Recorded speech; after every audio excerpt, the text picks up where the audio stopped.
All right, time to finally make one of these fancy schmancy professional raking tools that we use for wax sculpting. So here's the guitar wire piece. Now, what I didn't have in the videos before that I used recently is this new Loctite resin. It's clear, and man, I really like it. It's strong. It's got a tiny bit of flexibility to it. It's super smooth, and it gets in the grooves nicely, and it really holds. So I think for the future, I would use that one. This is a full length chopstick. So what I did is I cut them in half. Hopefully, you can if you either way.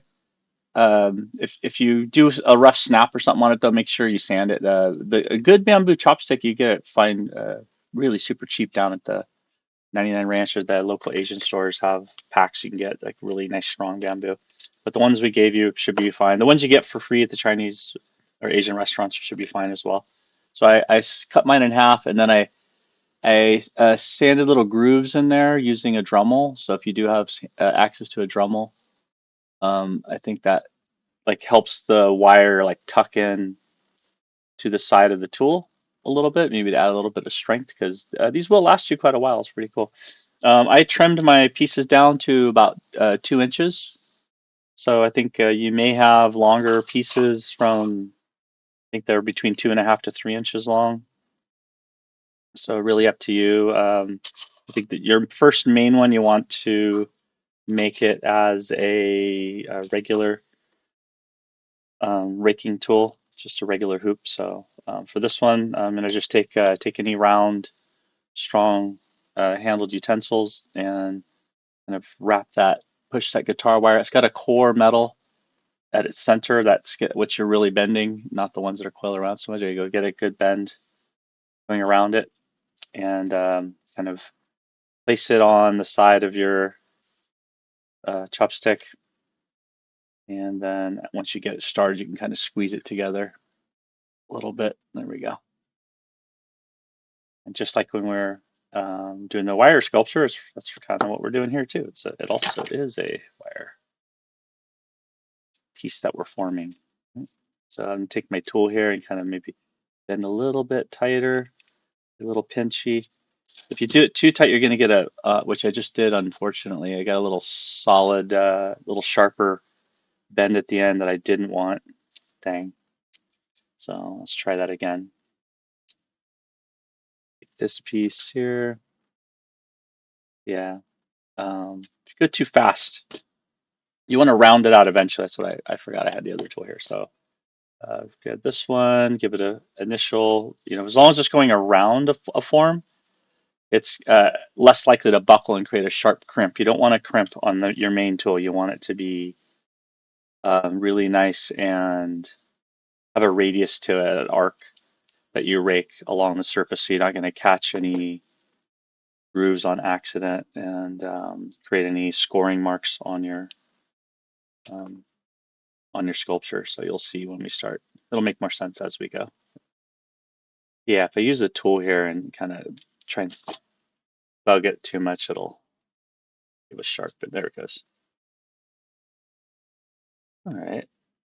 So once you have your little horseshoe, your little U shape on there, go into my chopstick here and I want to hang out about that far. How far is that? That's a little, about 3/8 of an inch or more. If it hangs out a little bit more, it'll maybe give too much. If it's a little too tight, it won't have enough space to really move through. So if it's your first one, it's all good. There we go. So this one, pinch each side. Then I'm going to use my channel lock. So I'm going to take these larger ones here. I'm going to loosen it up quite a bit. Now, if you just have regular old pliers too, this will work. But then you got to hold it. And because of my hands, I'm going to avoid doing that. But you could just like this and hold it in place like that. I get it. Jeez. There we go. And then lash around that way too. That also works. But I'm going to use my locks. Go. Huh, I loosened it too much. I'll be darned.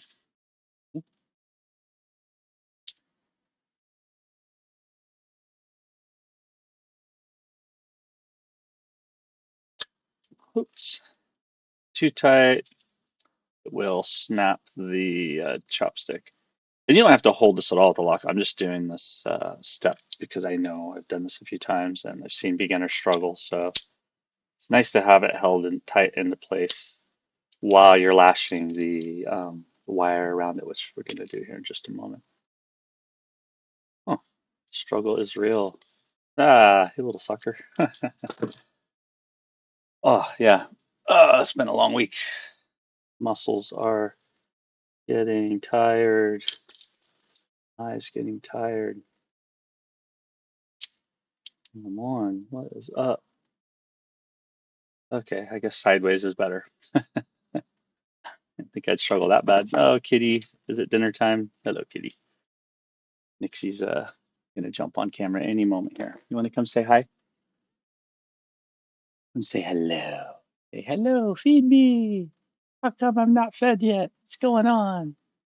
It's not fair. Must be close to 5 o'clock. It's 4:46. Look at that. A little alarm clock. Isn't she adorable? Okay, so back to the wire. So it's good to take some steel stick here, or I mean steel or aluminum fluoro wire, and I'm just going to cut a little bit more than maybe I think I need. So I'm going to do a pretty tight wrap on this thing. There we go. And then go around here, put firm, and you're doing a good strong lashing technique on this. So you're going to twist nice and strong around the guitar wire and the stick all the way around and around. Looks like where I started at was doing okay. Let's see if this holds all right when I let go. Yeah, there we go. Not too shabby. Um,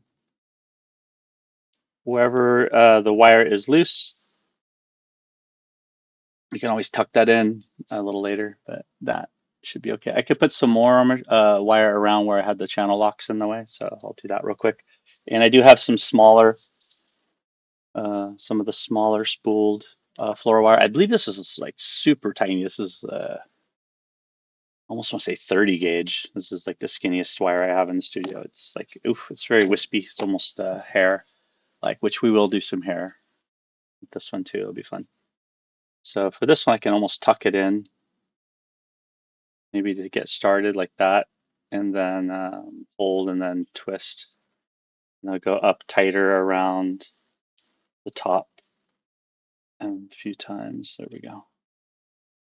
And I didn't measure that out, but that was about, oh, 8 or 9 inch wire lengths. So yeah, even if you get 60 feet of this, if you're doing 8 or 9 inches a pop, 8 goes in 60. So yeah, it does go. End up using it a bit, but that should be pretty good. Try not to push it one way or the other. You want to keep it nice and straight, so that way when you rake with it, you'll be okay. This side over here, you can sand and shape it. Have another useful end. Make a sand, do the spatula. I do that in one of the other videos. And let's go ahead and put the other one here. I have the epoxy putty. The other one was a steel stick. So let's see, since we haven't done this one on camera yet, figured I'd try this one too. And got my razor knife. And so this one, if it gets crusty on the end, I tend to shave that off a bit and just kind of throw it away. And just throwing away, just little pennies there. It's okay, just to make sure. And then side of here, be careful using the razor cutting towards yourself. I've been using razor blades my whole career, so a little more careful, but there we go. It should be all right. I think that'll be enough. Maybe a little bit more, wouldn't hurt. And I'm going to talk some smack about how well I can use razor blades. I'm going to cut myself on camera one of these nights. Watch out for my karma. Okay, and then I always seal it back up right away. Make sure. It does go bad, so hopefully don't try and conserve it for the class. Like use up the stuff, or make 2 or 3 tools. Bond together. 4 or 5 little test armatures for yourself. You know, it's great to have these around the studio. I love this one. This one's so clean and simple with the dark steel stick. I really like that one. It's gonna get a lot of use. Sure. And you know, if you want to do bigger ones, you know, you got to save that big wire for your main character, but you know, you get a whole spool of this. Feet was this one, but you get the entire spool. This thing you can make tons and tons of characters with a big spool of it, and I want to say it was about $10, $15, so that's a pretty good deal. Okay, so as I'm mixing this, I can feel it immediately. I can feel the warmth. So you really want to get this squish, squish, squished all the way. So I just squish and roll, squish and roll, squish and roll, and just kind of flip it in every direction randomly until I'm certain that there isn't any unmixed part. And I want to do that for about a minute, I'm guessing, something like that. And then I want to tuck it really tight around and create like a little barrier all the way around on the tools here. So I'll give you a sense of here's a like a really cheap chop. So here's a homemade one that's just aluminum with a wire around it instead of I didn't have. I want to show you how to make one without guitar wire. Right, so you can make these however you want. Here's another. Here's a super janky one. I just see the wire. It doesn't rate. I mean, this is the guitar wire is beautifully spooled around, so that's why like there's no. And you can get it scrapped from any music store or any guitar player, so there's no reason to not use guitar wire. You can get guitar wire, people. You get more. You're not just stuck with the ones we gave you. Go find someone who plays guitar and say, hey, you restring your guitar lately? Got a little snip for me? You just need a couple inches. Snip, snip. Good to go. There we go. That's a little big for the size of the tool. All good. Just gonna tuck it in and I'll take away the excess on the side here. Keep pushing and tucking it in there.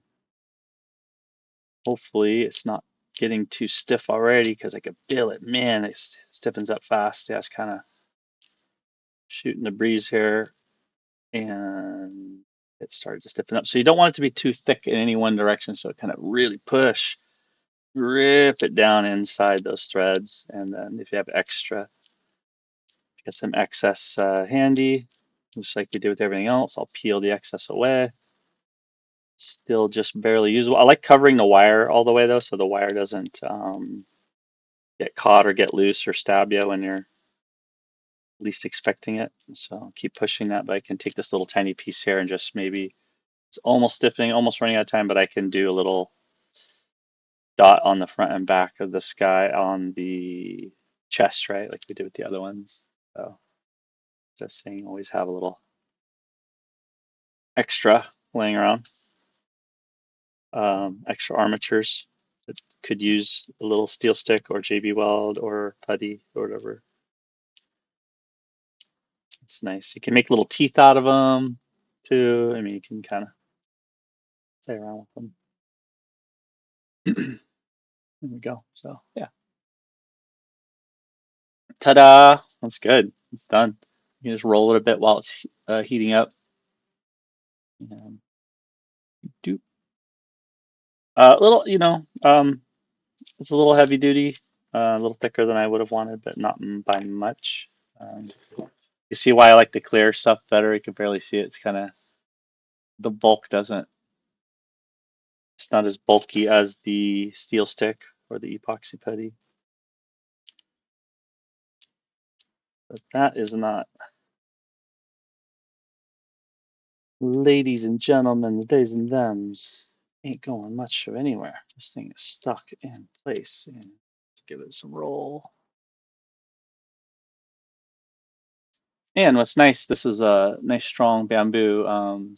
Look at the sanding block and kind of maybe do a little spatula. So if I need to do or dot some holes, maybe I'll make it sharper. So if I'm like picking, carving out one side so I can rake, rake, rake, and then brush. And you can always attach something else to the other end of this, right? You can, you know, if you want to glue some other attachment or extension on the end. Most of the other sculpting tools I have least the brass fitting ones.